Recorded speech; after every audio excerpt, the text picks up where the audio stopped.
All right. All right. I guess it's time to get started.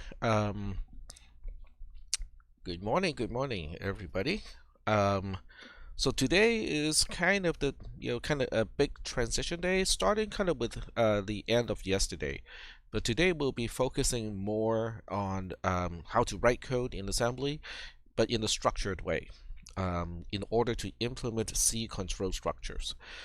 So this is kind of a big transition. Finally we are into the assembly language programming part of this class. But I'm also trying to make sure that there's a continuity from the beginning of the semester when we started to talk about transistors and how to implement the simplest of all the gates, which is a NAND 2 gate, and all the way up to where we are currently at. So that half of the class is basically, just talking about the hardware inside a processor. We structure gates into adders, subtractors. We talked about, how to use bits, binary digits to represent values. So we have the simpler unsigned value. We have the slightly more complicated signed integer values. And then we talked about the double representation, the double precision floating point number representation, which allows us to represent a wide range of values. And then we transition to talk about memory devices, starting with the SR latch, which doesn't even look like a bit of memory, okay? But it does retain its state. It has two inputs, one to reset the state and one to set the state.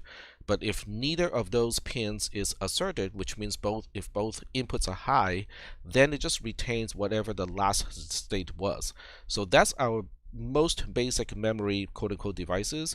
And then we talked about the multiple versions of D flip-flops until we get to an 8-bit version of the D flip-flop, which then we just say, well, instead of calling this a resettable, edge-sensitive, and gated D flip-flop, let's just call that a register, okay? And then we move on into the components inside the processor. Registers being some of the most important components, but we also need some additional components to do quote-unquote routing. In other words, if I want to connect this to the other to another component, and obviously you don't know what I'm talking about, this versus that, but basically usually it's between two registers, or between the ALU and the register, or between the register and RAM. So the pathway between these components are established by switches. The switches are basically just named as multiplexers with multiple input and single output, or a demultiplexer, which is the other way around. You have one single input and multiple outputs. A decoder is basically a demultiplexer where the input is a constant of 1. Okay, so it really is just a special case of a demultiplexer. So these are the components, and then we started to talk about the ROM inside the processor.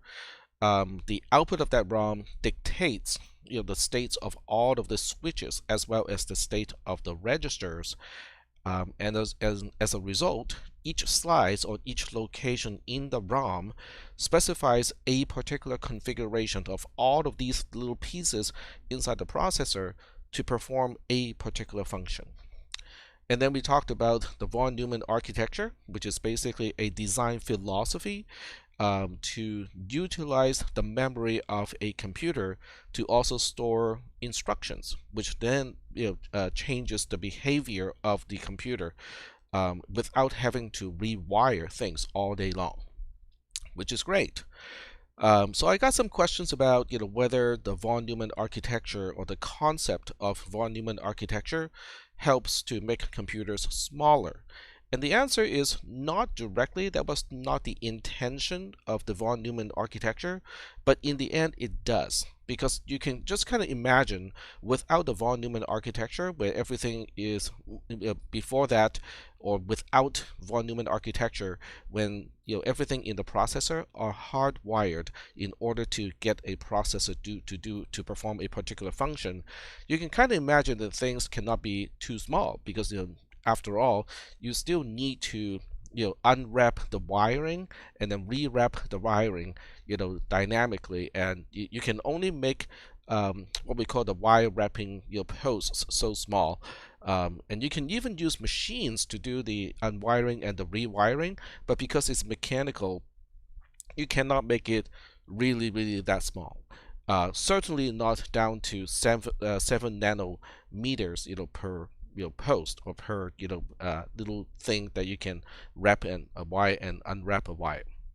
So indirectly, von Neumann architecture does help to miniaturize computational devices.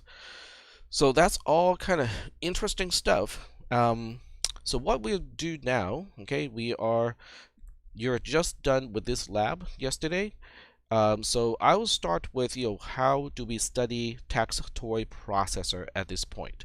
I have talked about this several times, but I'm not sure whether people understand what I meant when I talked about it. So I'm gonna talk about it again, and hopefully in a slightly different way, and make sure that people understand what I mean by how to study the architecture. So let me go ahead and start off with Logisim and load the processor in. So at this point, the idea of studying is kind of more self-directed. Okay, I'm not gonna write long, windy modules like what I did with assigned representation, bitwise comparison, binary addition, and binary subtraction. With those, things are not spatial. They're very, very sequential. And as a result, writing text to describe and explain those concepts is not a bad choice. But in the case of a processor, it is a lot more spatial. In other words, things have locations. And by the time I'm done talking about, oh, this register interacts with that register in this particular way, you still have to go back to the picture to find out which register we are talking about. And so, I don't think it's as intuitive, as really just for you guys to go through the instructions really step by step, transition by transition, using Control T, and then for each transition, figure out what is the current configuration and what the next transition is going to do in the processor. So you have a prediction of what is going on with the next transition, and then you do a Control T to observe the processor and make sure that your prediction is correct. So how do we make that prediction? Well, the idea is you have to really understand every single component by itself. How does it work inside the processor? And then you look at the whole thing and starting with the ROM. Because whatever the output of the ROM is, okay, that is used to control all of the other components inside the processor. And as a result, you always start with the ROM. You track down every single one of these connections. Most of these have tunnels, and some, 2 of these do not have tunnels, or 3 of them do not have tunnels. Bit 25, bit 24, and bit 0 do not have tunnels, but everything else has tunnels. So you basically track all of them down to try to figure out what that configuration is trying to do. Now, does that mean that you have to track down, like all of these components all at the same time? The answer is no, okay? There are only so many things that you do have to track down. And let me get my post-it here.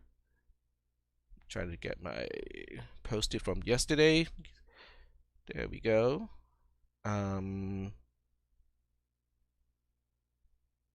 That's not the one that I was thinking about. You cannot see it, I'm just gonna get to the right page before I put it into your view right here. And also I want to make sure that it's not overlapping the clock. It's not. Okay, very good. All right, so if I were to go down, track down, how many things we have to kind of examine, I would start with RAM. Okay, that's just my personal preference. You don't have to do it this way. After RAM, we got the register bank. Okay, we got the ALU. The ALU is very tightly integrated with the flags register. So these two are kind of, in the same step, more or less. Then we got the program counter. Then we have the instruction register. And then we have the microcode pointer. And I think that should be it. I mean, these are all the components that can update. Okay, RAM can update. All of these, the rest are registers, except for the ALU itself. The ALU itself is not a register, but it also has an enable pin. The flags register is obviously a register. The program counter is a register, and all of these are basically registers. So what you do is you look at all of these components and ask, is it enabled? Okay, because if it's not enabled, it means it is not gonna update. So you only want to pay attention if they are enabled. For each thing that is enabled, then you have to ask the question of, well, if it's enabled, it is going to be updated. If it is going to be updated, how is it going to be updated? Then you track down, what connects to the input of that particular device through the demultiplexers and the multiplexers. So at that time, then you have to look into all the switches along the way, so that you can track down, eventually, how are components connected. So it is not a really daunting task.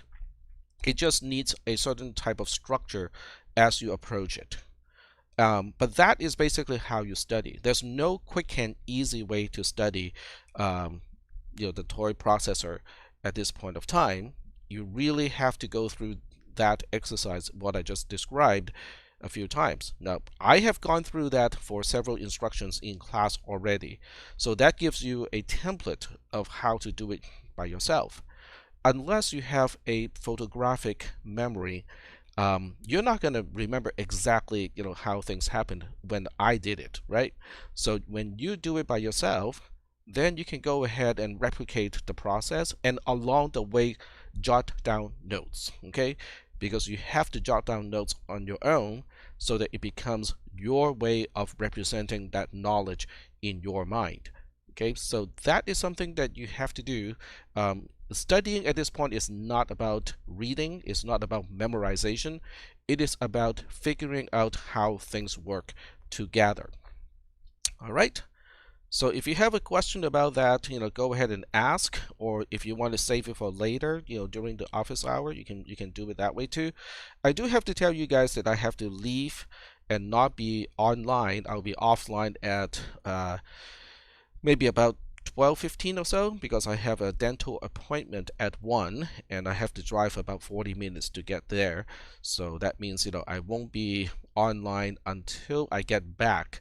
So I'll be online right after class until about noon, about 12:15, but then I'll be offline until, I would say, about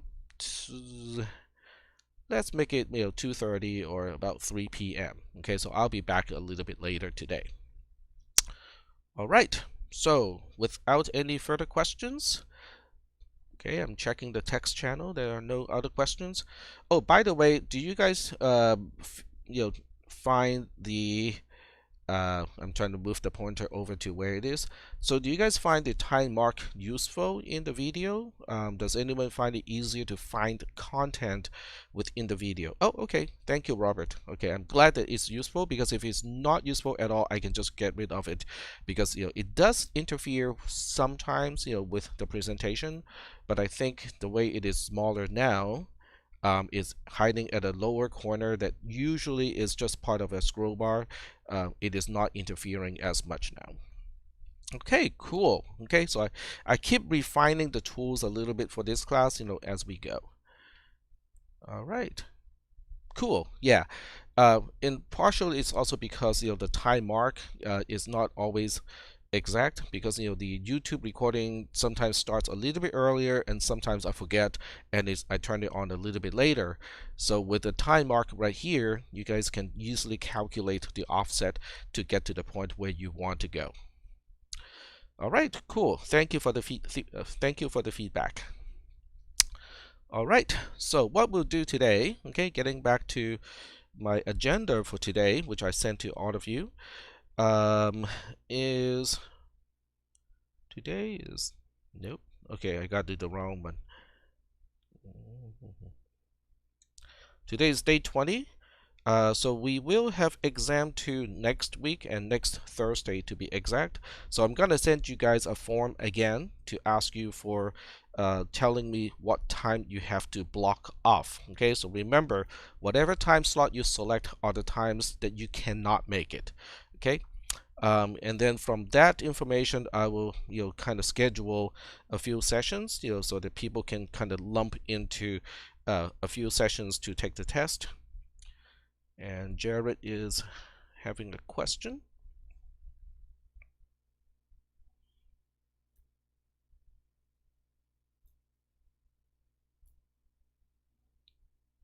So I'm keeping an eye on the Discord channel as I continue. Oh, there we go. Are we going to have the same amount of time? Yeah, it's going to be the same amount of time. And I do know that people feel rushed in the previous test. Um, oh, today's agenda also talked about the first exam result. It is all done. I just need to finish my Google script code to have my script to distribute the results to each individual. So that's being done. Or I can figure out how to upload it to Canvas, because Canvas needs a particular format to get the grades uploaded. So I can try to figure that out. I mean, that could be a better way to do it. Okay, so I can. The only problem with uploading it to Canvas. Okay, so yeah, I can give you guys some general feedback about the first exam. Is not going to be individualized, but a general feedback. So I can do that, but I didn't prepare that today. So if I have time left today, I can do that. But if not, we can do it on Monday. So, all right. So I'm getting back to the agenda that I wrote a little bit earlier for today. So we are moving on to control structures, and I just talked about how to study or how to understand a tax toy processor, which is in the scope of exam 2. So what we'll do is we're going to talk about the C control structures and a command line interface method of tracing program execution. So that is really kind of useful because you're going to use that. It will be useful in the lab that is due on Monday. So this lab is a little bit longer, it's a little bit more involved because it really is programming this time. Okay, it's not very complicated, but you're going to ease your way into assembly language programming using this particular lab. All right, so with that in mind, so I write this because I kind of need to use a reminder to remind myself what I need to talk about on the day. So what we'll do is I will share with you some tools, and if you guys find it useful, I can post it, I can share the files. If not, we can just leave it alone, which is not a problem. All right, so the first thing is how do we write code at this point? You can use Notepad, you can use whatever text editor that you are familiar with, because after all, the source code is really just a text file that you upload to the source tab. So what I'm showing right now is my terminal. Okay, if you're using Mac OS X, you also have a terminal. In Windows, you can use CMD to start your quote-unquote command line interface. So we do have access to terminal in all operating systems. The command that I use is called nvim, which is a really long it's a really long name, abbreviated. Okay, so if I want to show you what nvim represents, okay, pound sign is comment in bash, so everything after the pound sign is ignored. So the N stands for neo, which is new. VI is visual, in visual editor, and then the M at the end is actually tied to the I that is second to the end, which is improved. So nvim is the full name of nvim is Neo Visual Editor Improved. So yeah, so that's just the historical thing about nvim.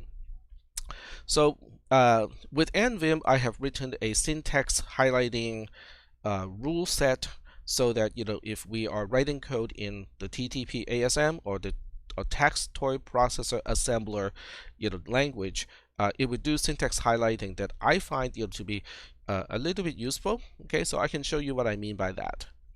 So let's go ahead and write a test program. So in order for that to work, you have to name the extension TTPASM because it recognizes the extension of the file to associate it with the correct syntax highlighting rules. All right, so once you get in, oh, looks like we got a file already. That is okay. So let's go ahead and delete this one, and we'll start a new one. So when you type the program, okay, if it is something, the good thing about assembly programming language is it is a completely line by line, it's a line-oriented programming language, which makes it possible for me to basically indicate is there a problem or not. Oh yeah, absolutely. We can review the meaning of no op. It is very interesting. No op is a very interesting instruction. So we'll go ahead and track down what no op does transition by transition, and you guys will go like, really? That's it? Yeah, that's pretty much it. Okay, so we'll go ahead and talk about that in just a little bit. But you can also see how the syntax highlighting works. As soon as it recognizes a mnemonic, it will turn the color of the line instead of having the red background, which basically tells you something is not right.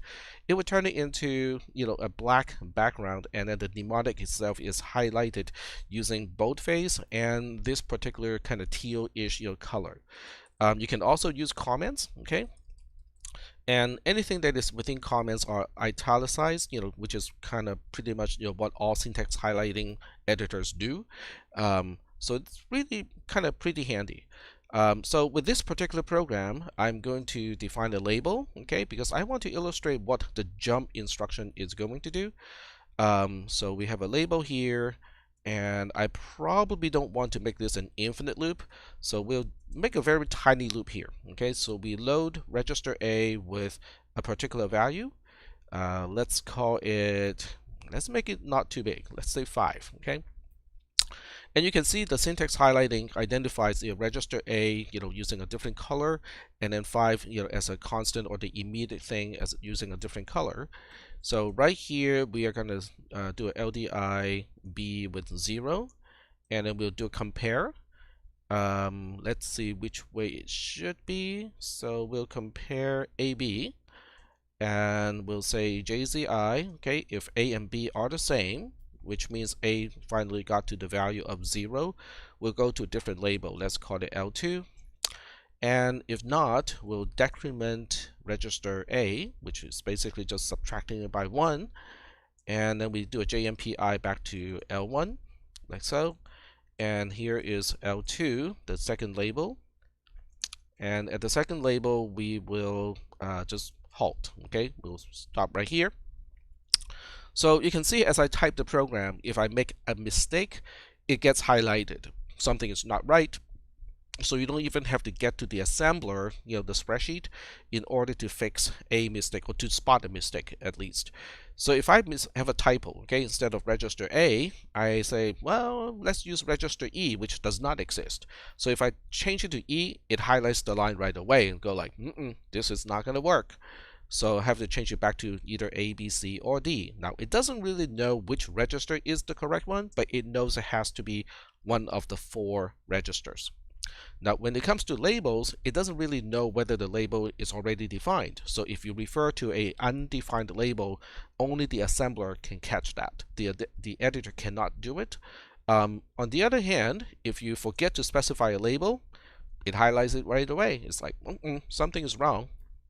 Or if you specify anything in addition to the only thing that it needs, okay, it will also tell you that that's not going to work.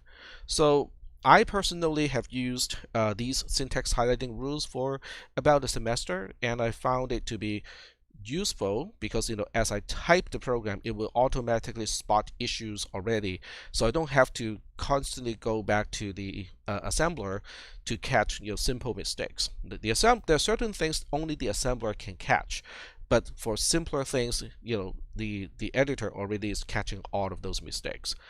The caveat of using this particular syntax highlighting these rules is you have to use NVim, okay, or NeoVim or Neo Visual Editor Improved.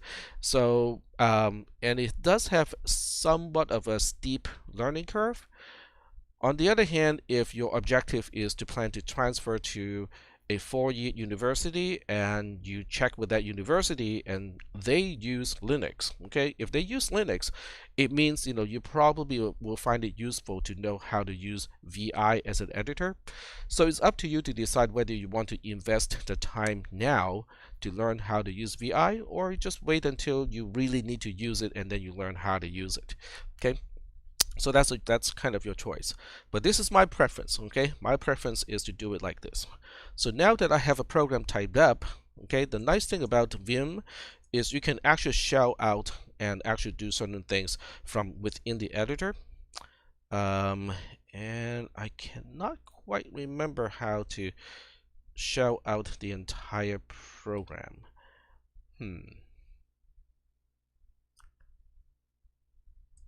Well, that's okay. I can always exit back to the command line and then do it over here. So this is not relevant to all of those of you who want to use Windows.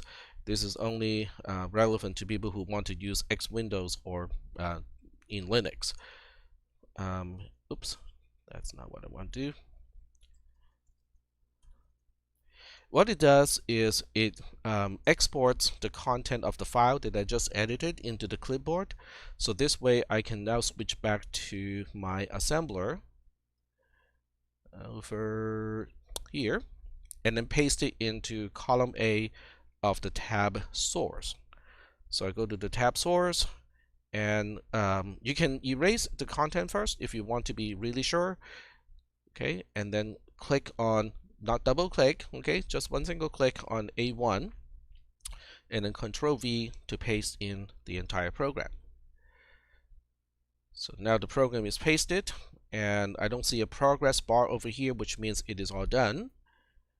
And then we can go to RAM file, the tab, to download the actual code. Now, if you get to the RAM file tab and you do not see v2.0 raw, that means the assembler process failed and it would usually report an error. So in that case, you want to go back to the source tab and something will display in column B to reflect that there is a problem on that particular line. Okay. And I think most of you have kind of used it already and you have encountered certain issues and you know how to fix some of those issues already. So now I download it as a CSV, and the way I prefer to do this is I get to name it. Okay, so I can call this just test, okay, test.csv, replace the one that I already have, okay, replace, and now we are ready to do some work here. So the first thing I want to illustrate is how to run it inside Logisim, and that will also answer Catherine's question of how does the no op instruction work. So there we go. We go back to Logisim, reset the processor first, Control R, and then we go to the RAM component, right click on it, and go to load image. And now we can specify test.csv. So you do need to provide the full extension because it doesn't know how to, there's no specific extension that load RAM image is going to use as a default. So you do have to supply the entire file name, including the extension.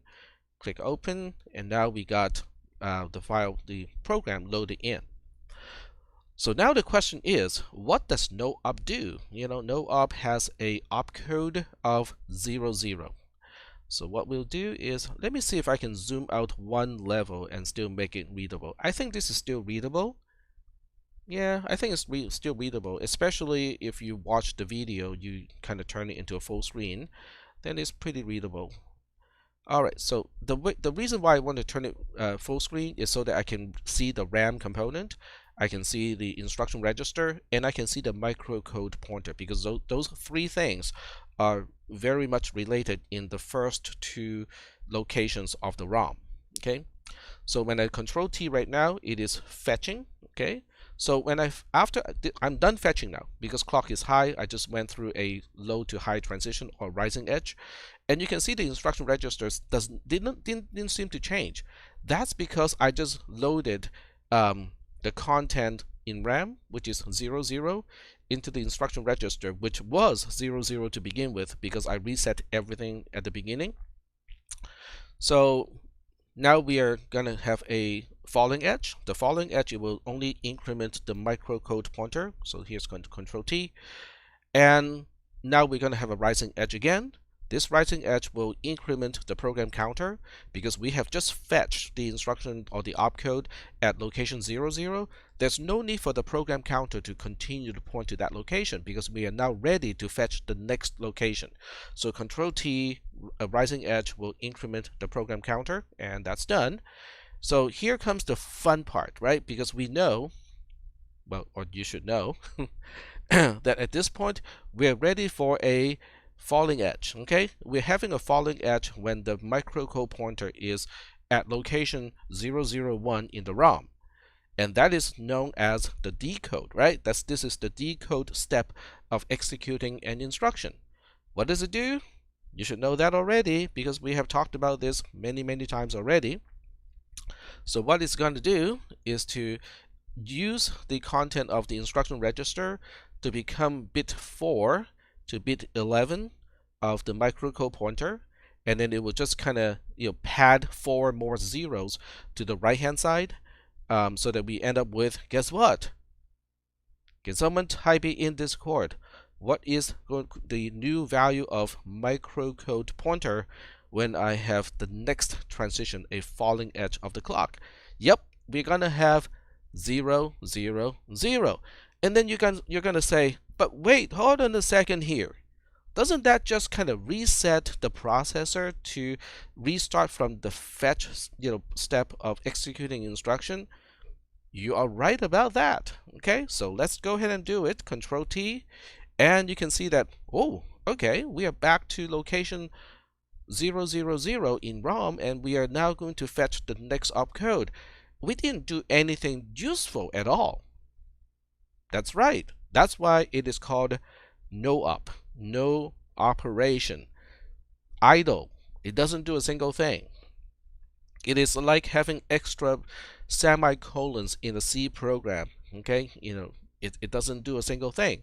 Is it syntactically correct? Yes. Does it change the processor in a way that that will mess it up? No. It just simply doesn't do a single thing. Now, it does do one thing. Okay, you can see the program counter did increment because we did go through the rising edge when the microcode pointer is 001. So the program counter did increment, and that's why now we are ready to execute the second instruction. Okay, starting with the 60 as the opcode. So that is what no op does. Okay, absolutely nothing, but it does advance the program counter to get ready for the next instruction. Okay, so the next question, I'm pretty sure some of you already have this in your mind, is then why do we have the no op instruction if it doesn't do a single thing? Well, the no op instruction for the most part is here as a filler. Okay, and it's a free instruction because location 00 has to exist anyway, right, in the ROM. And 2, it is the logical location to specify the first 2 steps of executing any instruction. So it's already here. It is just kind of quote unquote coincidental that we can also specify 00 as an opcode to basically to force the processor to just do absolutely nothing and then get back to fetch the next instruction. So that's pretty much what no op is, and I think that is true in most processors, not just the toy processor that we have here. In most processors, there's some kind of a no op instruction, and it really is just the opcode that when it is decoded, go back to the same location in the microcode storage that will perform what we normally see as the fetch operation. So does that kind of sufficiently explain what the no op instruction is? All right, cool. So, but I'm not going to trace this code, using Logisim or using the GUI mode of Logisim, because you will probably see that it's gonna take a lot of transitions, because it is a loop for one thing, and two, it takes really quite a few clicks to get through one single instruction. I can do a count, right? So to get through the fetch and the decode cycle of executing instruction, that's 4 transitions right there, okay? The 5th transition is going to perform whatever operation the opcode actually is supposed to do, and then the next transition is going to go back to location 000. So it will take 6 transitions to execute every opcode. And that's a lot of time, okay? That's a lot of clicking, Control T. And when you have a loop, now we don't even have we don't have a complex loop in this case. But if you do have a complex loop that has a nested loop inside, this will drive you crazy. Okay, where am I in the execution of a program? And if you say, oh, I'm just gonna type a whole bunch of Control T's, sometimes you'll get past the point where you will say, darn it, I needed to look at a register by the time it executes up to this point, and now I'm past that point, right? Then you have to reset the execution of the program from the beginning and then try to do this entire thing again, okay? And I know some of you are gamers and you auto farm stuff, with a keyboard automated tool, but even with that, it is a chore to have to type Control T, X many times, to get to a certain point. So instead of doing this, we have a better tool to do this, okay?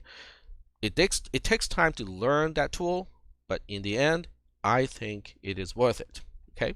So what we'll do is we're going to get out of the GUI mode, the graphical user interface mode of Logisim. We'll close it, and then we go back to the command line. So this time I'm going to type a long command, java-jar, go to my documents folder, CISP310, logisim310.jar. So this is how we usually get the simulator started. So if I were to press the enter key right now, it would just start the GUI mode of Logisim with nothing loaded. So the next thing I'm going to specify is, well, I have it locally too. So I just specify processor 0003.circ. I can do it like this because it is already in the temp folder. If not, I have to specify the full path to it. So in Mac OS 10, and also in Linux, you can supply the path kind of like this. Okay. But in Windows, all the forward slashes become backward slashes, and the way you find your home folder is going to be different. Okay, so you just have to adjust to the command line interface in Windows if you are using Windows. All right, so if I press the enter key right now, it's going to start Logisim in GUI mode, and it will automatically load the processor in, but it's not going to load the file, okay, into the RAM component. So here, this is something new, okay, so this is important. I think it is a dash load, okay, I could be wrong. Let me just kind of quickly double check on this side over here. And yep, it is dash load. So if you specify dash load, you're telling Logisim to also load something into the RAM component. So that particular file that I want to load into the RAM component is called test.csv, which is the name that I saved the RAM file to, okay, on my computer locally. Then you can specify, even more stuff, okay? You can specify -tty. So the moment you specify -tty, Logisim understands that you do not want to start it in GUI mode, and instead we want to start it in CLI mode. CLI stands for Command Line Interface, okay? So it's not going to give you the user interface, it would just try to run the program without a graphical user interface. Okay, so it's going to be -tty, and then you specify table. Okay, this is mandatory. You'll just use table right after -tty. So it's going to generate a table, of the execution of the program. So at this point, if I press the enter key, it will give me some output. Okay, like that. Ooh, okay, that's not very useful, is it? Just a whole bunch of zeros and ones. Now this is the output, because for every single output pin, there is an entry in the trace, and that's just automatically what Logisim would do in CLI mode, okay, in the command line interface mode. So I got a question from Jared. Let's go ahead and see what the question is, and we'll try to answer the question first.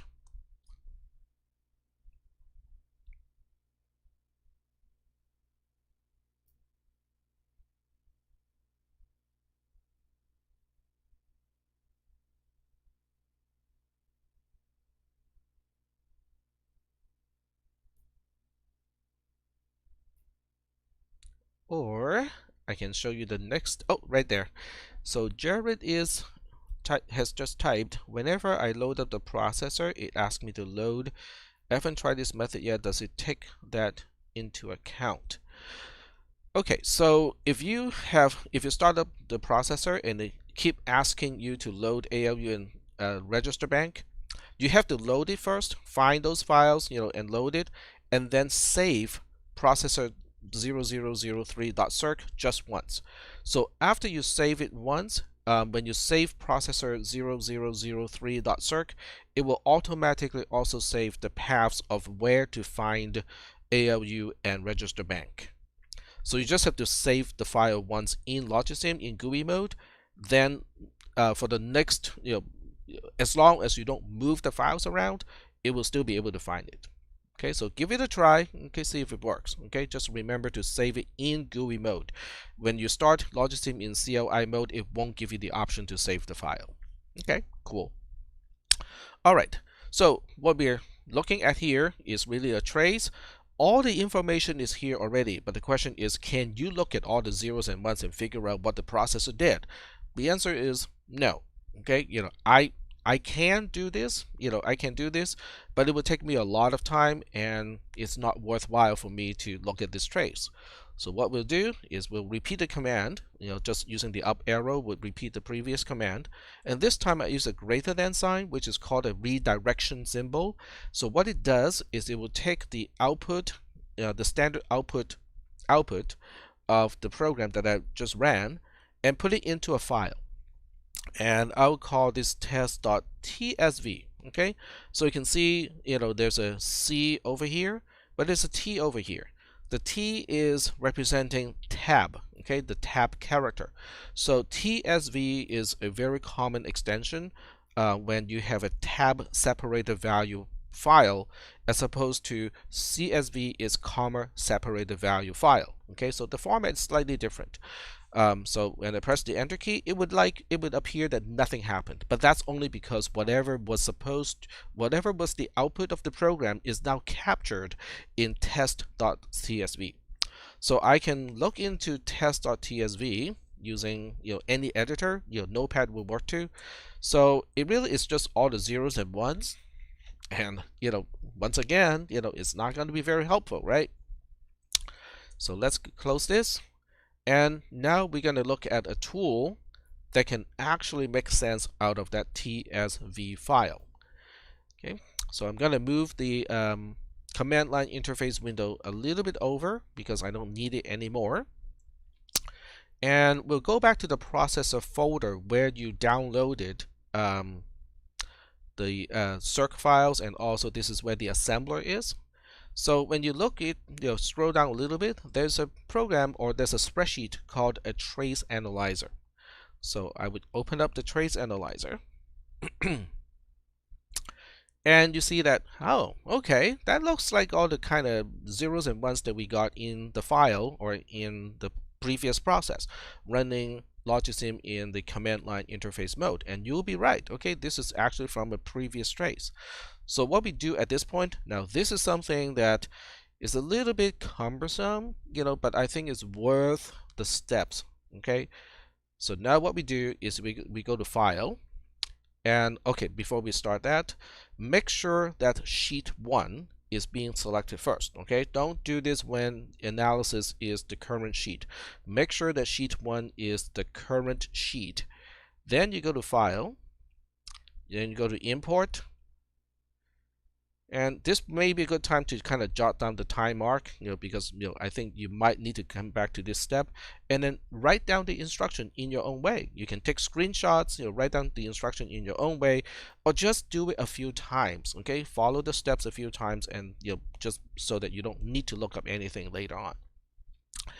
So you click on Upload, and then click, either select a file, drag and drop it, or just kind of type it in. So you type in test.tsv this time. Okay, so you want to upload the file that Logisim just created by redirecting the output. That is the file you want to upload. Then you click Open. Okay, easy enough.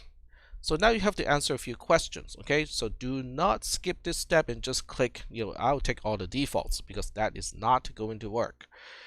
So what you need to do is to click Replace Current Sheet.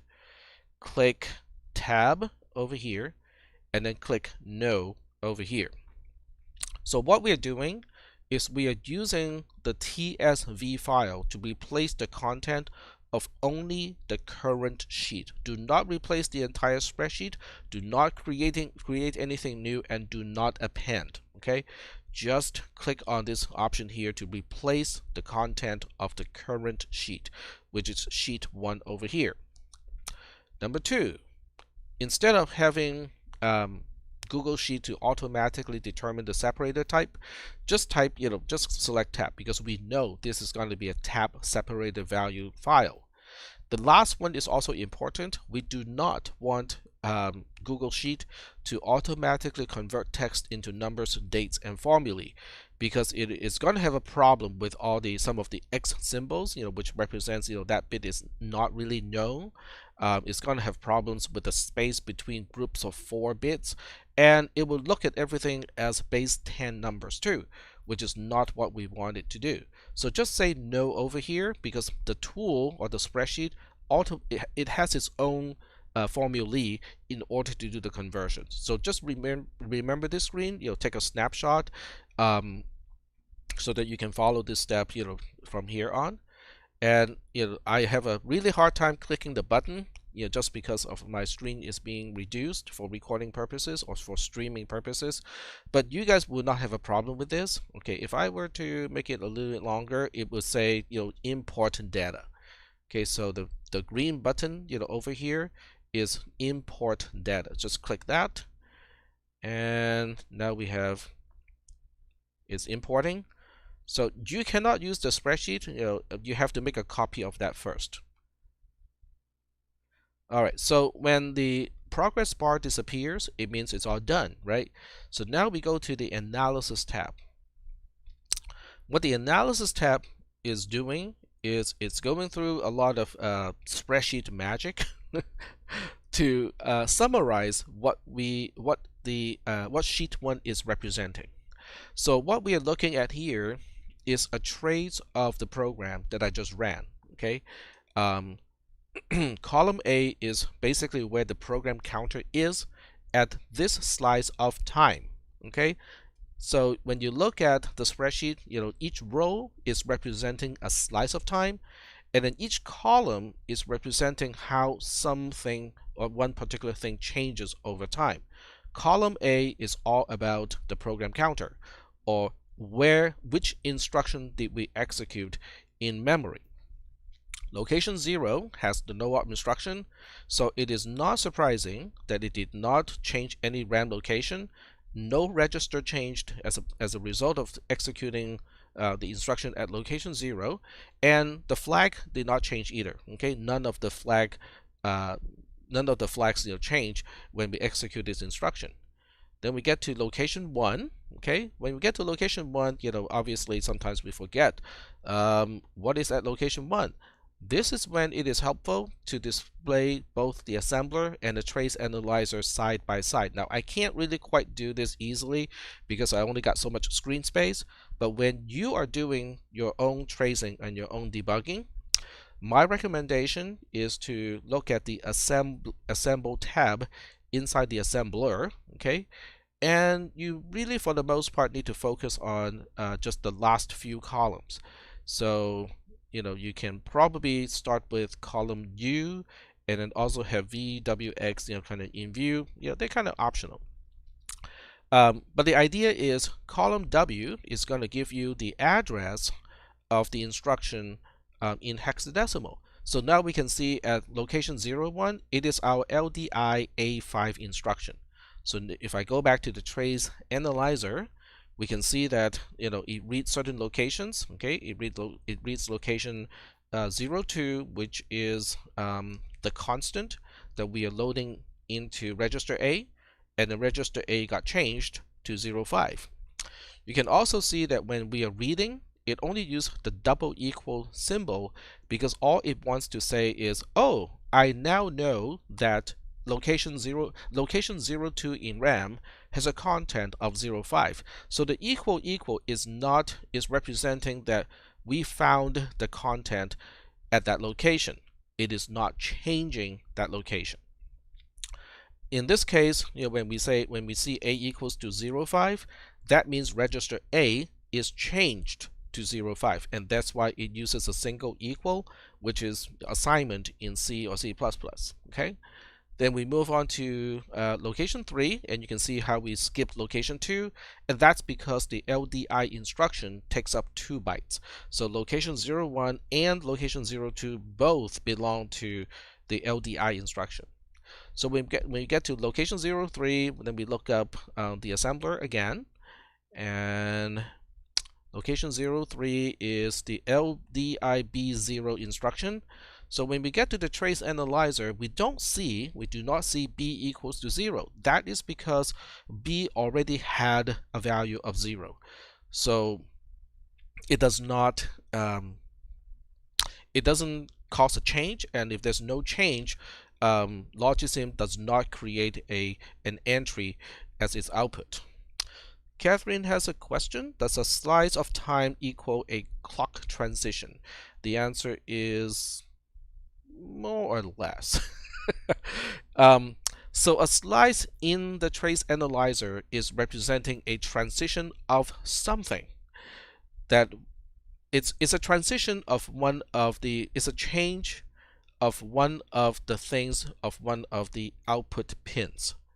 So now, whether it corresponds to a clock transition, most of the time it does, okay? But it depends on Logisim, because if there are 2 events and they have a very slight delay in between, then it might get recorded as 2 rows in the trace analyzer.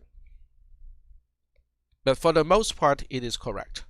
1 clock transition is kind of 1 slice. But it is not entirely a one-to-one relationship. That is correct. But for the most part, we don't need to look at clock transitions because the analysis tab gives us a much higher level view of what is going on in the processor.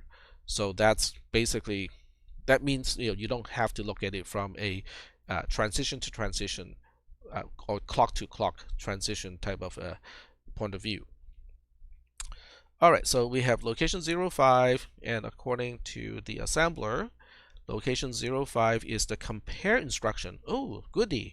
So we now know that register A has 5, register B has 0, and compare AB, if you look up the opcode table, is really just doing A minus B. Okay, we're computing the difference of A and B without storing the difference, but we'll set all the appropriate flags. Okay, so now we go back to the trace analyzer and say, well, what happened here? Nothing. Okay, if you look at the flags register, nothing happened with the compare instruction. Let's see whether that makes sense or not. Okay, so we need to double check everything like this, because every time you say, does it make sense? This is a compare instruction, but yet none of the flags is changed. Okay, does that make sense? So we now have to kind of do our little analysis on the side and ask, does that make sense? So what we did was a 5 minus 0. So to do this in the long way, we have 0, 0, 0, 0, 0, 1, 0, 1, which is our 5, minus the 0, which is 0, 0, 0, 0, 0, 0, 0, 0. And without even using a whole lot of math here, we kind of know what the result is, right? So the result is really just 0, 0, 0, 0, 1, 0, 1, and the overall borrow, which I'll put here, is also going to be a 0. Okay, that kind of makes sense, right? So now we want to ask the question of what each flag is supposed to be. Bit 0 is corresponding to the carry flag, which is also known as the borrow flag in the context of a subtraction. So the borrow flag is a 0 this time, okay? And so what we see as a carry flag, which is bit 0 of the flags register, is also a 0. The next one is the Z flag, okay? The Z flag is the NOR of the output of the operation. The output of the operation does not include the overall borrow or the overall carry. It is just the 8 bits that is presented to the output of the ALU, and is a NOR of all of these bits.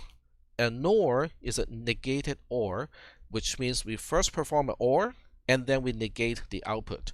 So you can see that we have at least one 1 within these 8 bits. So the OR is going to give us a 1, but since we have to negate that 1, we get a 0. So the Z flag is a 0. The next one up is the sign flag. So the sign flag is the most significant bit of the difference, which is really just a copy of this bit. It is clearly a 0. So the next one is the overflow flag. The overflow flag is in the subtraction.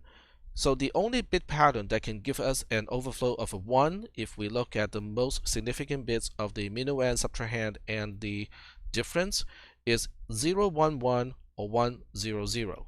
And we are looking at 0, 0, 0 here. So the overflow is going to be a 0 in this case. And the L flag is the exclusive OR between the sign and the overflow flag. So we have 0 exclusive OR with 0, which is also a 0. So all of the flags should, quote unquote, should be changed to 0. But the flags register, just like all the other registers, was reset to 0 when the processor first start to run. So it was 0. All of these bits were zeros already within the flags register, and we quote unquote change all of them to 0 again.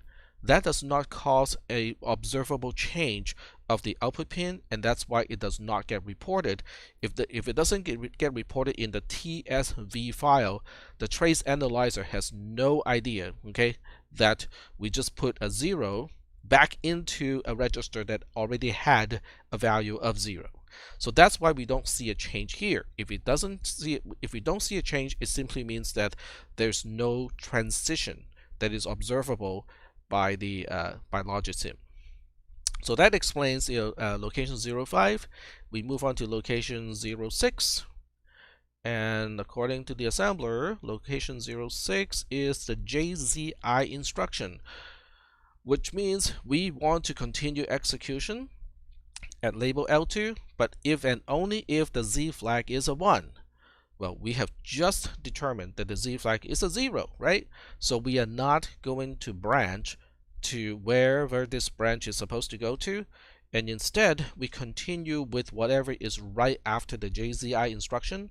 Now the JZI instruction, just like any instruction that ends with an I, takes up 2 bytes. Okay, the first byte is the actual opcode, the second byte is the immediate constant. That's why it takes up location 06 and 07. So the next instruction starts at location 08. So we look up location 08 in the assembler, and once again, if you're using your own computer, your own screen, I would just say that open up these two as different windows. So now you can see both of them side by side, so it's easier to kind of go back and forth. But I cannot do it like this, because I want to kind of minimize how much screen space I'm using when I'm streaming it. Okay, getting back to this. at location 08, we have a decrement A instruction. Decrement A is really just decreasing the value of a register by 1. Oh, excuse me. Let me turn that off.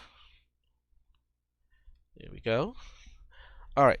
So when we get back to the trace analyzer, we should see register A decreasing, and we did. Okay, so register A went from a value of 5 to a value of 4. Okay, so column D will tell you which register got changed and the new value of the register. Now, if the instruction is supposed to change it, but the so-called change value is the same as what it was before, then you won't see any entry in column D. All right, so Catherine is asking, what is the info listed in 06? Oh, you mean over here? So column B is telling us, what location, was read in the execution of that instruction. So the reason why it registered that we read location 05 in RAM and it has a content of 0B is because location 07 is the immediate constant that the instruction needs to copy into register register A. No. This is 06. So we need that location to, we are reading it, but it wasn't utilized because I think location 06 is a JZI instruction. So the JZI instruction did specify that RAM should wake up and is in the read mode. And as a result of that, location 07, which has a content of 0B, was actually read. Okay, RAM did output that. We just chose not to use it because the Z flag was a 0. What about location 08? Well, when we execute JZI, it also incremented the program counter in this case because the Z flag was a 0. So when we incremented the program counter as a result of executing the microcode of the JZI instruction, that caused a transition. It caused a transition of the program counter, but because the program counter was still driving the A port of RAM, it recorded this as a read operation of the new location 08.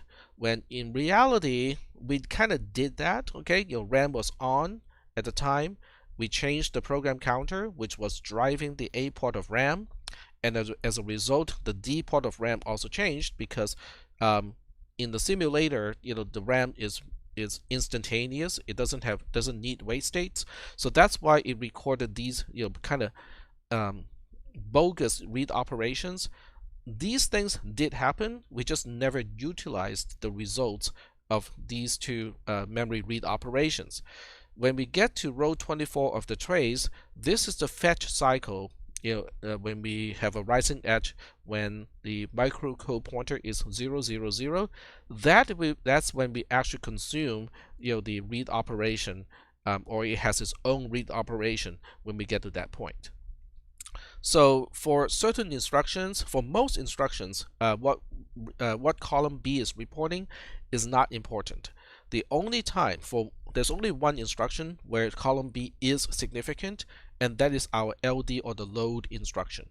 For all of the other instructions, you can sort of ignore what you see in column B. But when you're having a LD or the load instruction, then you have to pay attention to column B in order to figure out where are we reading from and what is the content at that location. So very good observation. Okay, but did I address the question? All right, cool, excellent. So we are moving on to location 09, which is a JMPI instruction. It just kind of jumps back to the beginning of the loop. So when we look at the assembler, we can see that it's just a JMPI L1 instruction. And when we go to trace analyzer, it read location 03 and it read location 0A and then back to location 03. And once again, that has to do with the update of the program counter. It occurred when the RAM is still selected in read mode, so it caused a transition on the data bus, and those transitions of the data bus, coming out of the RAM component, causing these entries to be logged. So once again, we can just ignore it because this is a JMPI instruction. It is not a LD or load instruction. So now we are back to location 03. So this is a loop, right? Okay, just like what you did yesterday or earlier today for the lab that was due at 9 a.m. This is a loop, and we're now back to location 03. So what the loop is doing is it's just decrementing register A until it is 0, then it exits. So I can kind of fast forward a little bit, okay, until the loop exits right there.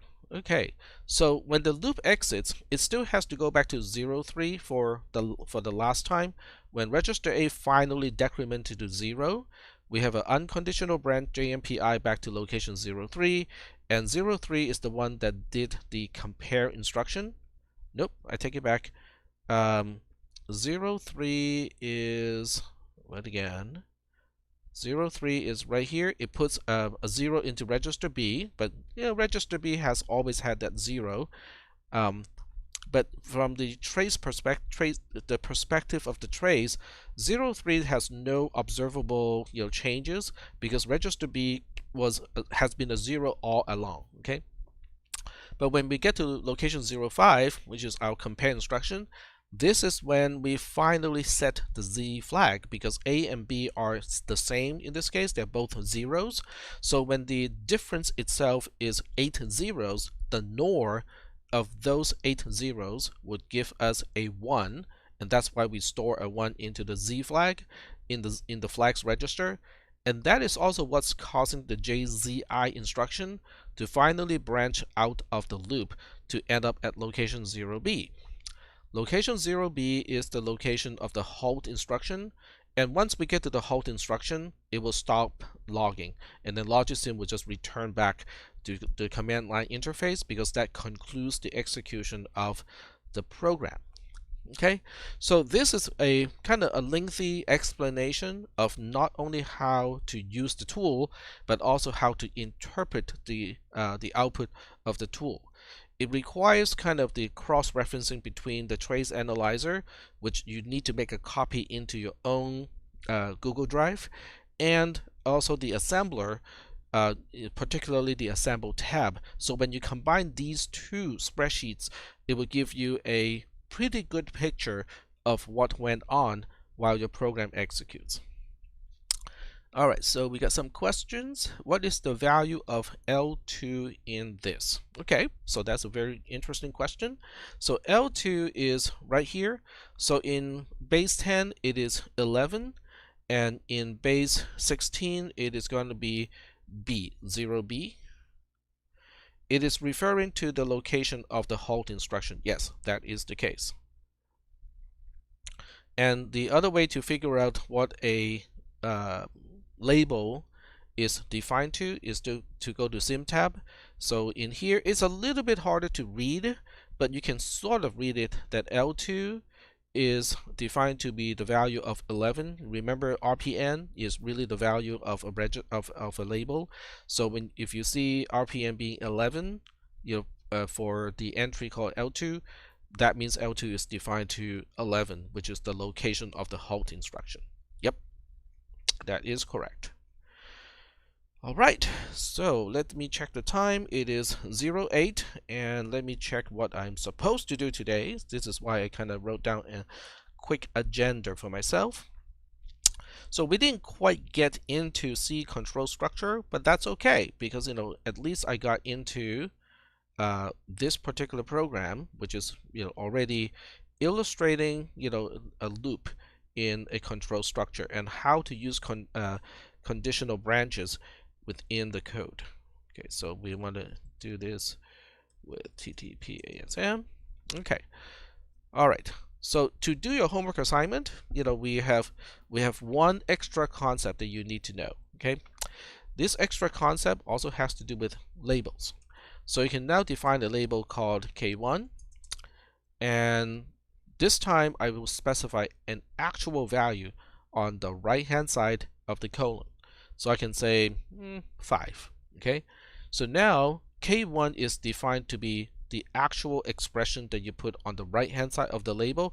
It has nothing to do with the location of the instruction after that anymore, because this time I explicitly said that K1 as a label should be defined to the value of the expression that is on its right hand side. So when I want to load A with 5, I can now say load A to the value of label K1 now. So K1 in this case is sort of analogous to const unsigned K1 equals 5 in C++. Or if you like plain C and you use the preprocessor, it is sort of saying pound define K1 to be 5. So these two are really just ways to relate what this line does in C and C++. It's not quite exactly either one, but it has the same effect as those two operations in C and C++. So you need to know that you can do this with your lab that is due on Monday, because as part of the requirement, I need you guys to do this. So do we have any questions about this program at this point? Any questions about how to use the tool to debug your program? Okay, we got a few questions coming. That's great.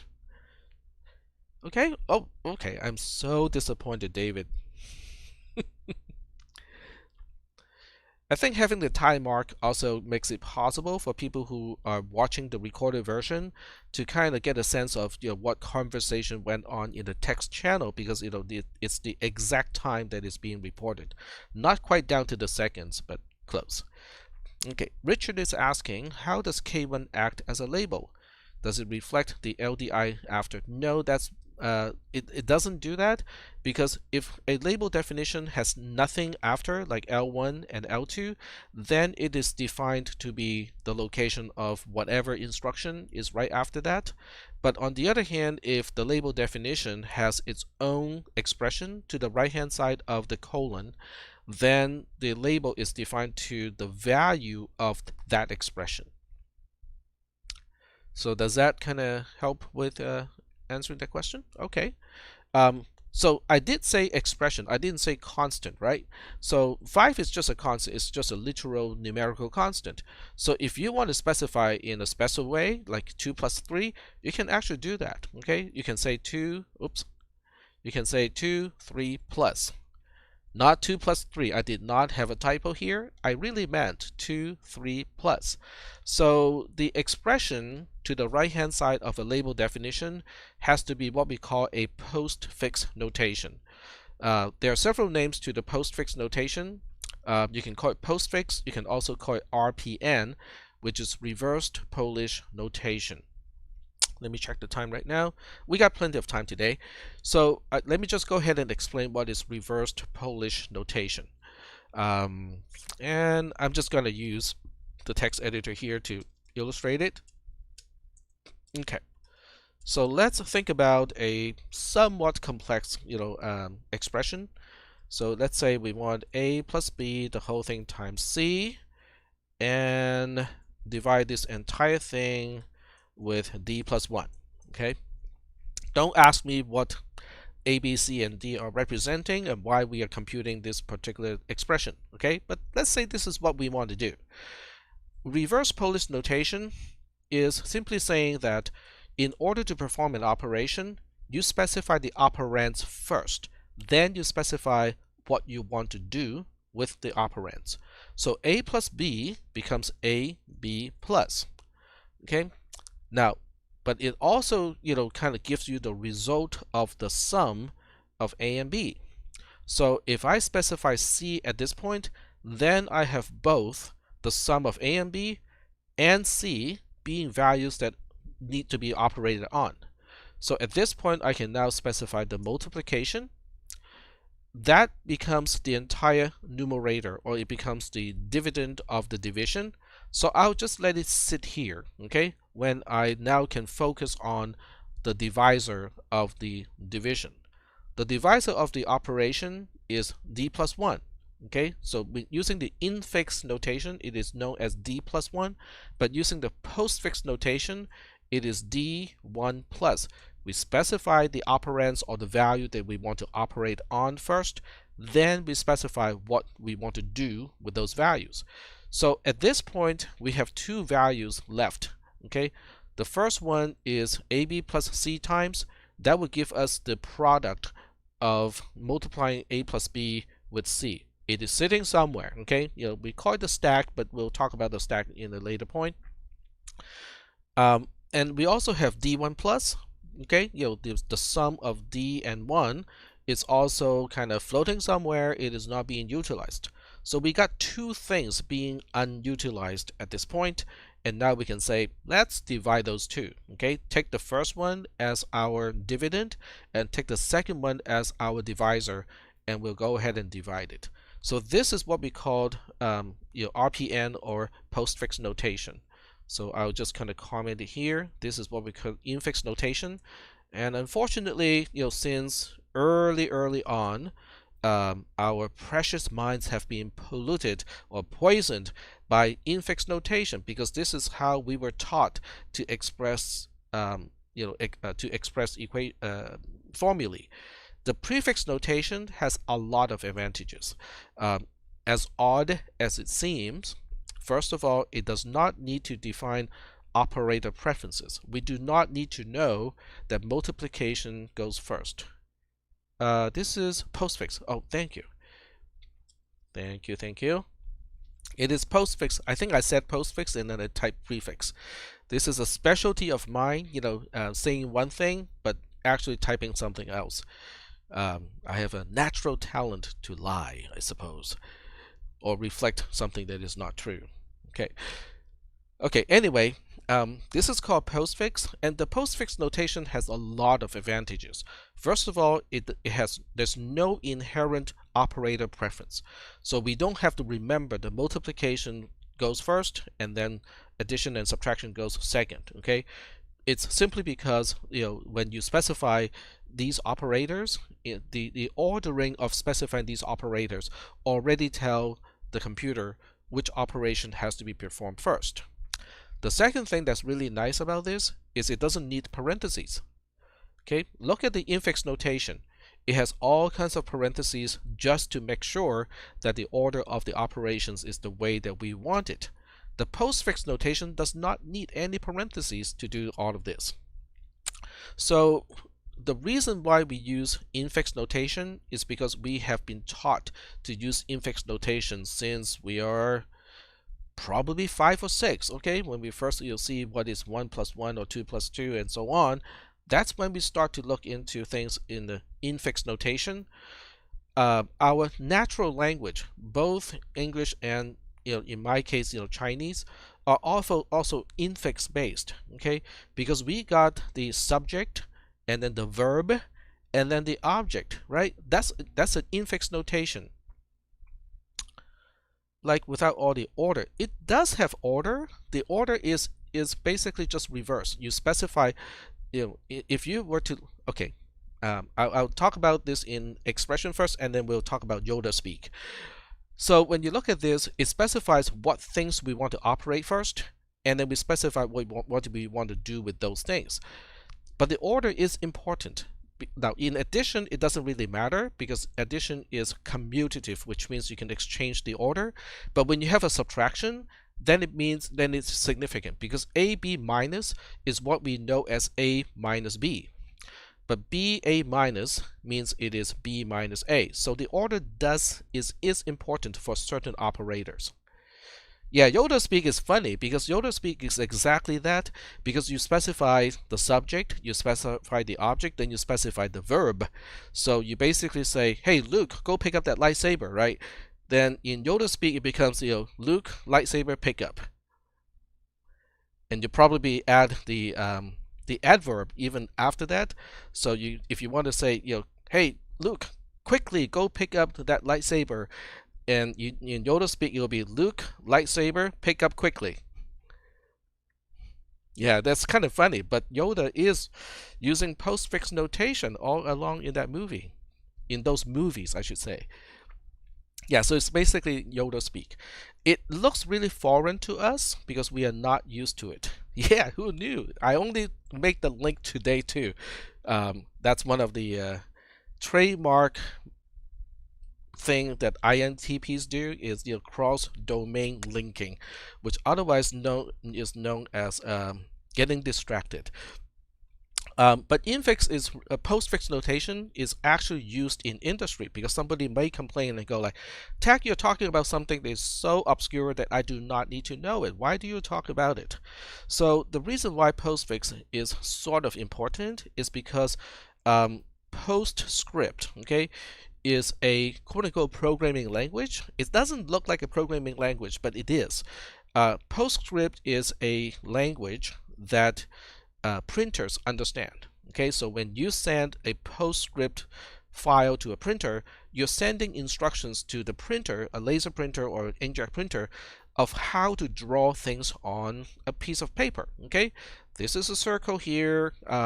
We want the radius to be like this, and this is where the center is. And then the printer driver, or I shouldn't say printer driver, but the printer firmware on the printer will interpret that PostScript language and actually draw a circle, okay, using toner or using ink and whatnot. Okay? It has an internal buffer, so it knows what it's supposed to print on the piece of paper before the print head and also the scroller, would do their jobs to actually draw something on the piece of paper. So that's PostScript, okay? And the company that made PostScript is Adobe. Okay, we probably know what is Adobe because PDF comes from Adobe. And guess what? Guess how PDFs represent things that need to be drawn on screen or on a piece of paper. It is actually PostScript based. So when you look into a PDF file, okay, you will find expressions, that are actually postfix. Not only expressions, even operations are specified in a postfix notation in PDF. So you can specify a conditional statement. Okay, you can specify. So what would a conditional statement look like in postfix? Now I do not know PDF in specific, but for a ternary operator, okay, so if I have a ternary expression that looks like this, okay, if A then B otherwise C, okay, in postfix notation we don't need two symbols. We just simply have A, B, C, and then we have a particular operator, let's say just the question mark, to indicate that the first thing should be interpreted as a condition. The second thing is what we want to return when the first thing is true, and then the last thing is what we want to return when the condition is false.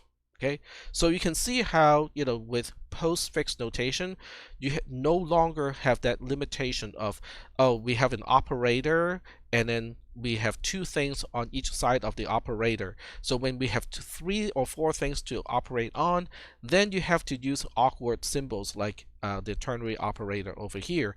But in postfix notation, that is not an issue. So in PDF, okay, in a PDF file, there are conditional statements, there are loops, there may be even subroutines that are all specified in a postfix notation, which is really kind of strange. So now people will be asking the next natural question, which is, why do things in this really awkward way? It is only awkward to us. Okay, it's only awkward to us because we were taught how to use infix notation from an early stage. When you program in C and C++, you're actually using a prefix notation because you have the name of the function specified first, and then you have all the arguments specified in parentheses after the name of the function. That is known as a prefix notation. So the prefix notation is pretty easy to understand because that we actually have been using for a while in programming. So basically in this case we have plus AB, and then we take the result of that and use it in a multiplication, right? So the multiplication has this, and then we take the result of that, and that becomes the dividend of a division, and the divisor of the division is the result of adding d and 1. So this is the prefix notation of exactly the same infix notation over here. And this is something that we are used to already. No, C and C++ do not understand postfix notation. They use prefix notation as far as subroutine calls are concerned, and it uses infix notation when we need to express values, expressions that give us values. So C and C++ is a pretty conventional programming language from that perspective, is that it uses prefix when we need to specify subroutine calls, and it uses infix notation when we're only looking at numerical expressions. One rather, a little bit more interesting programming language that only uses prefix notation is called Lisp, L-I-S-P. So when you look into Lisp, everything is in prefix notation. Okay, so things get very tedious really fast because it needs a lot of parentheses in order to use prefix notation. Postfix notation is utilized in PostScript and PDF because it is super easy to parse. That is the main reason why we use postfix notation, is from the perspective of the parser, which is basically a program to break things, to break a text file or a text stream into smaller components and then restructure the whole thing to reconstitute what it is supposed to look like. Postfix notation is the easiest to parse, and that is the #1 reason why it is utilized in calculators as well as programming languages. And for those of you who want to say, I want to kind of play with this looks a little bit interesting, you can look up RPN calculators. Okay, there are calculators. There we go. So you can find these, some of these are simulators and others are things that you can actually buy. So you can look up simulator. And there are online ones that you can play with.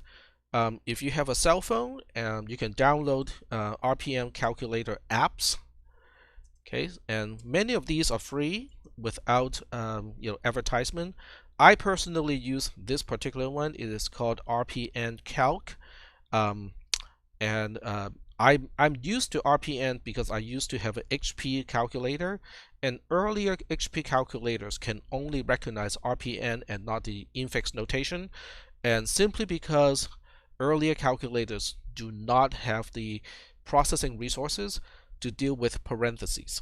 Okay, and that became the de facto standard for a lot of the earlier HP calculators.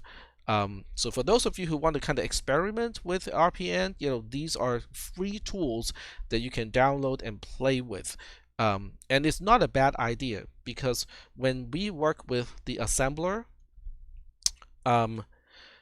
it only recognizes RPN when you want to specify how a label is defined. So if I want to define a label over here, K2 is 1, 5 plus 2 divide.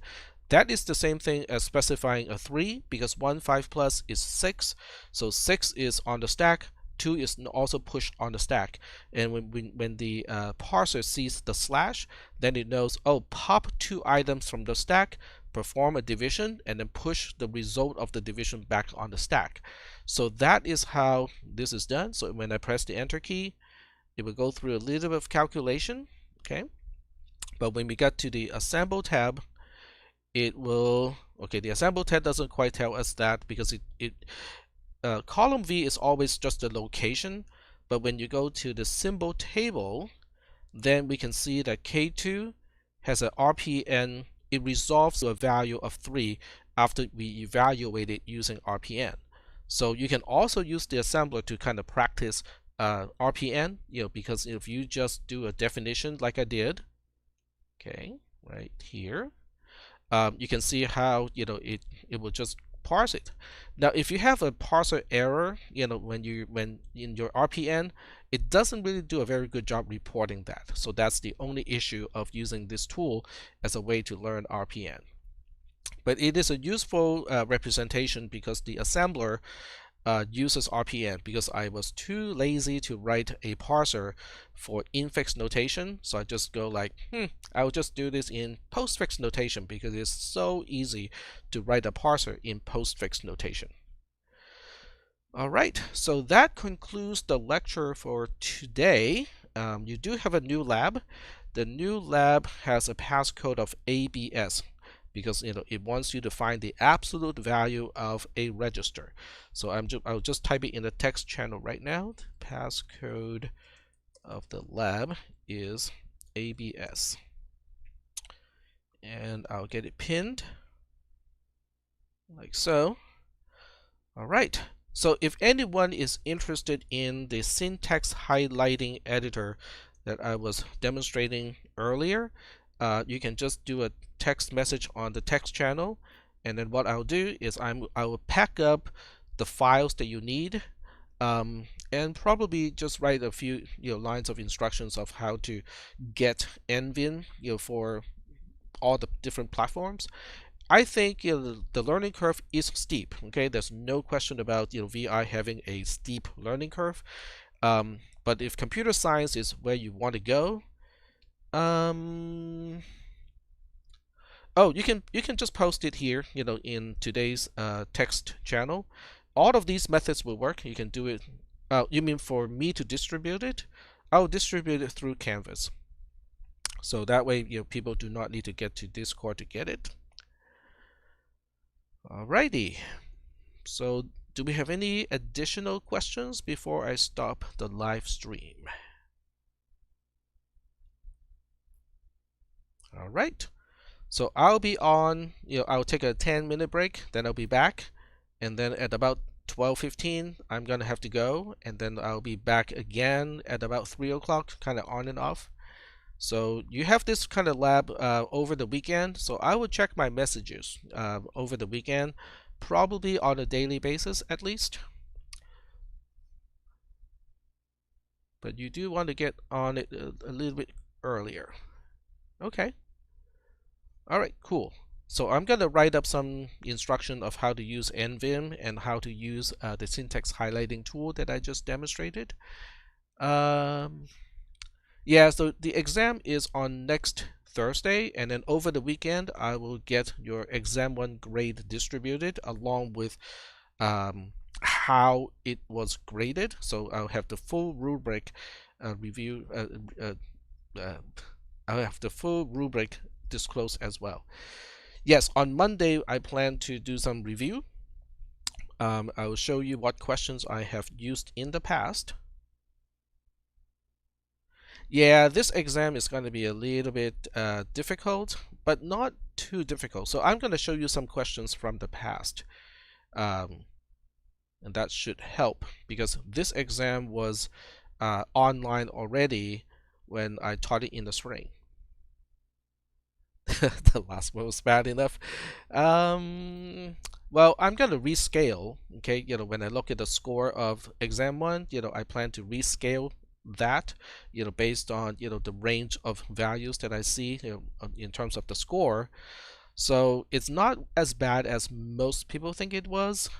Besides, remember the percentages to get a letter grade is 37.5% or more to get a C, 62.5% or more to get a B. So given that is the case, it's not actually too bad. If you look at the raw score, it can look a little bit disappointing, but that's okay, because most people could not. Most people could not answer all of the questions, and that's why I said a little bit earlier that I would rescale, what is considered, full points for this whole thing. And the easiest way for me to do it is simply to drop the lowest scoring question. So you can kind of look at this as a 3-question exam instead of a 4-question exam. But I kind of have to think about how I want to go about doing it, because sometimes dropping 1 question is not fair. Yeah, time limit is an issue because part of what I'm testing is the application of the knowledge. And typically, that will be done using a problem that you may not have seen before, but you use the knowledge that you have learned already. So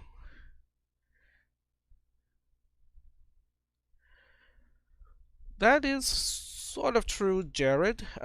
It's a little bit harsh, but some people actually get to answer the questions pretty completely, even though it was only 3 out of the 4 questions. But most people only answer 3 out of the 4 questions, um, and timers is really helpful. Okay, it's okay not to finish completely every single question. It is more important to show me your approach of answering the question. So if you don't have time to actually finish working on the entire problem, it is not as bad as not getting started at all and not explaining what is your approach, what knowledge you're going to use, what definitions you're going to use. So that's why it is important to give me something partial to and explains how you are going to approach the problem, what knowledge you're going to use.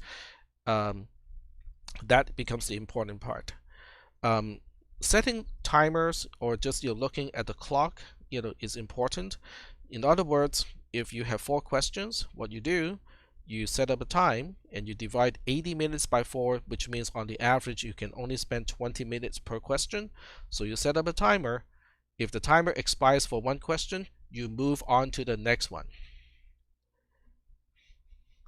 Well, the dropping a question is a after the fact thing, so maybe I'll just change the denominator instead of dropping 1 question, because sometimes dropping a question is not fair, because some people use the timer approach, exactly what you said.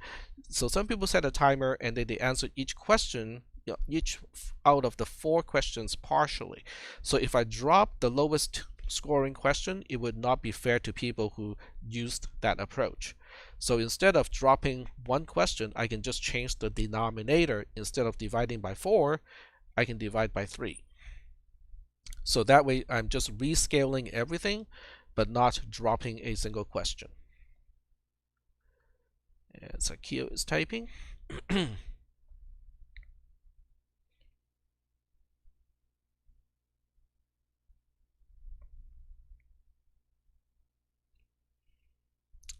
Okay.